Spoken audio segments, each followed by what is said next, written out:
Good evening, welcome to today's video, and today we're going to be talking about the Amityville house again, but this time we're going to be talking about the Lutz family and what they experienced inside the home.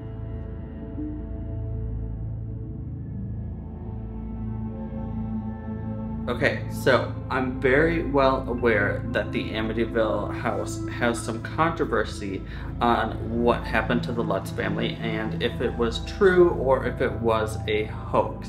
I'm not going to be talking about whether what happened in the house was true or whether it was a big stunt put on by the family. That's for everybody to kind of decide on their own. What I'm going to be doing today is just talking about the Lutz family and what they say happened to them, what they experienced within the home. Like I said, it could be a hoax, it could be true. I'm going to leave that up to you. But yeah, let's start. Anyway, the Lutz family moved into the house in December of 1975, and it wasn't long at all that they were out of the house. They left the house within 28 days of moving into it. They say that what they experienced and what had happened the last night that they were there was just too much for them to handle, and 28 days, that's all they lasted in the house before they took off. Now, the Lutz family consisted of George and Kathy Lutz and then their 3 children. One of them named Daniel. There's a documentary, I think it's called My Amityville Nightmare, or I don't know. But Daniel, one of their children, he is like the main guy in it. He tells his story about what happened to him inside the home. He kind of backs up all the stories that his parents said, saying that this stuff was real.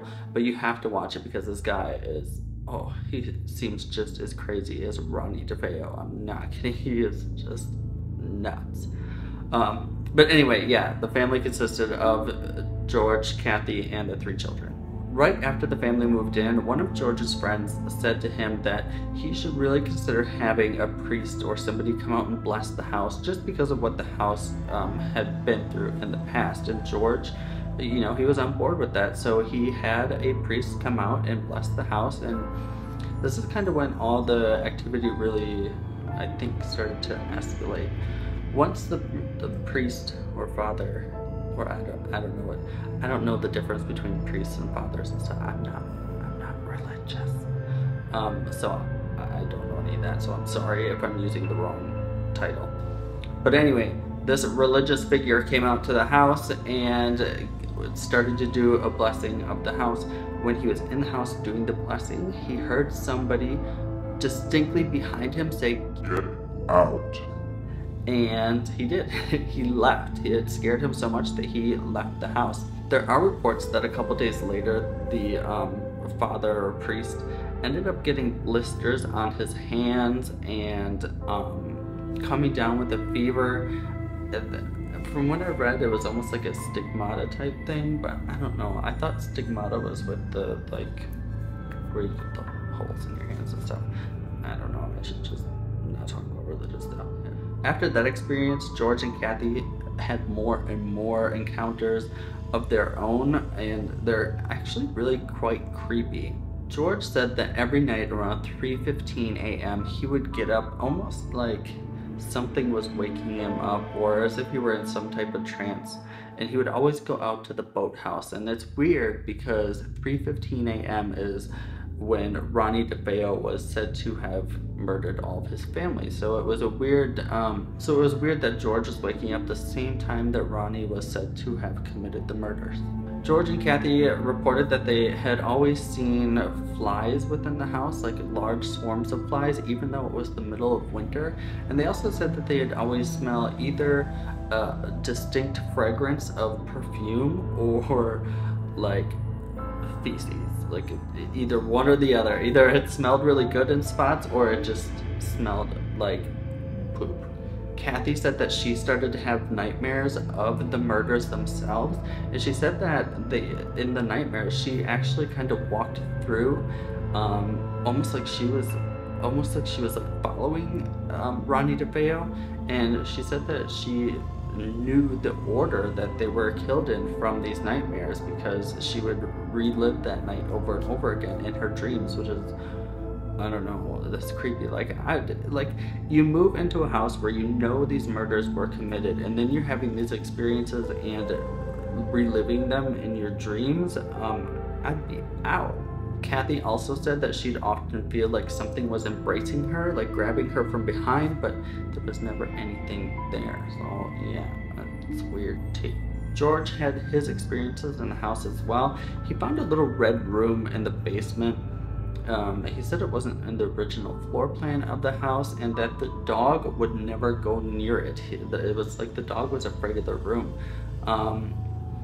which is kind of creepy. I mean, my dogs are pretty sensitive to weird stuff, and if they're staring off at something that's not there, it usually freaks me out. So if they were afraid to go into something for no reason, I probably wouldn't go in there either. One night while tending the fire, George and Kathy said that the face of the devil shot out of the flames at them, and that there was like the face of the devil imprinted in ash on the wall of the fireplace, which,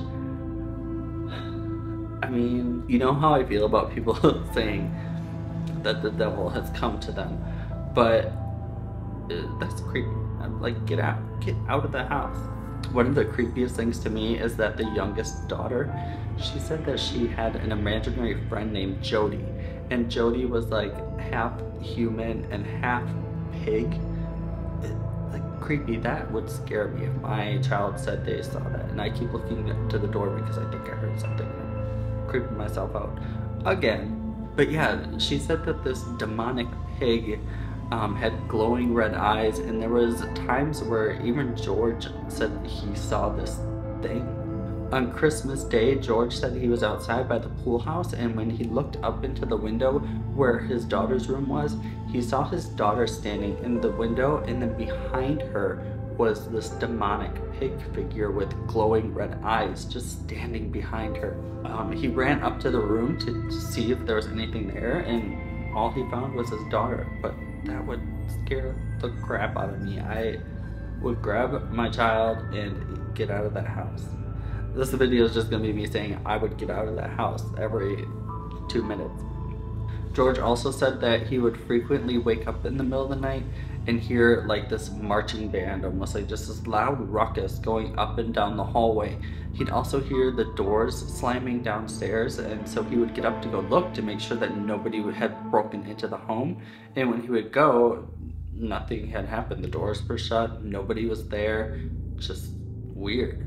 Kathy said that one day when she was closing the window in her daughter's room, she was shutting the window and she could see the glowing red eyes in the window. And she also said that, this is scary.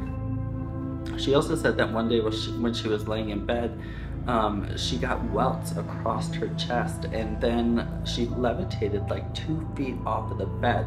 I don't know, that is scary to me. I don't like, you remember when I told you that when I saw Paranormal Activity, I was so scared that something was gonna drag me down the hall for like ever? That's the kind of stuff that really creeps me out, is being like lifted or dragged by something you can't see, something you can't fight off. I don't like that. Like, that scares me. They said that in the snow they would find like hoof prints that were from this demonic pig, which is just weird. It reminds me of the devil's footprints. If you didn't see that video of mine, I will put it up here so you can see it. But yeah, that's what it reminds me of, is like that story.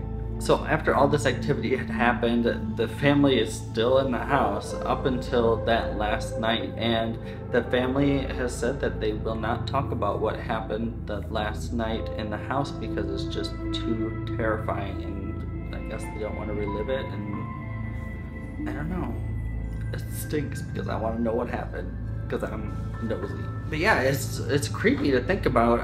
What do you guys think? Do you think the story is true, what the Lutz say happened to them in the home, or do you think it was a hoax or made up? I truly believe that there could be leftover energy from the DeFeo murders. I mean, it was a violent crime, and usually in that type of situation, you know, spirits tend to linger around, and from what I heard, Ronnie Sr.